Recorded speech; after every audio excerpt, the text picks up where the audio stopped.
Hello guys! Ito na naman tayo, mga ka-food trip.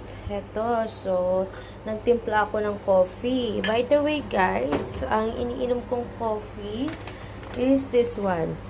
Coffee shape. Yan, try ko lang siya kasi dahil tumaba na naman ako. So, ang hirap mag-exercise na walang proper time. Dala ng busy, daming oras sa work, kaysa sa buhay.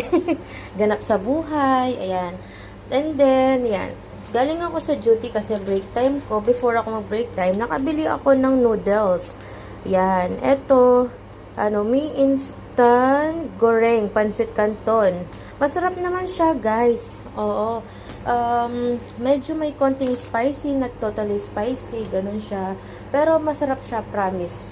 Kapalit ng pansit canton, guys. So, dahil medyo naumay na, so, iba naman. Yan. Diba? So, luto-luto tayo. Hintayin natin lumambot yung noodles.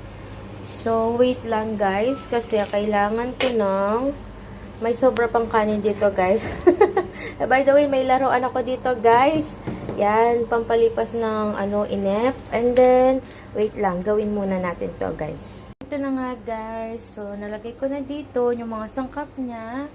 Then, kumukulo na to. So, palambot na siya, guys. Actually, hindi ko gusto masyado yung medyo malambot. Gusto ko yung medyo, siya. Yung parang, ba yon? May konting tigas pa, tapos malambot. Yan, diba? So, wait na lang tayo, guys. So, then after, we will take our lunch. Kakain na ako ng lunch, guys. Then, so, ito ako, guys. So, na ako. Nakaligo. Ganito yung ginagawa ko sa break time.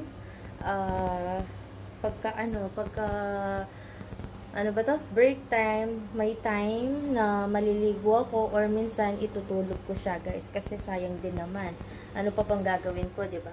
So, hindi ako gaano nag-scroll ng Facebook, ng YouTube kapag break time. Kasi gusto kong i-spend yung time ko sa sa pagre-relax guys. Kasi syempre, puyat tayo everyday. Alam niyo naman yan guys, kapag OFW ka, nasa ibang bansa, kailangan more on work ka, di ba? So, kailangan, totally, totally gising ka, and then talagang, yung ginagawa mo is, nakafocus ka muna sa work mo. Then, yung break time mo, nasa sayo kung magmumall ka ba ng konting time, gagala ka kahit saan, or else naman guys, itutulog mo siya tulad ng ginagawa ko, or else yan, kakain ako. Minsan naman, itutulog ko muna siya, yung half 30 minutes ko, dun ko siya gagawin na itutulog, ay kakain, ganon. So, malapit na mag-ready yung pansit canton natin guys.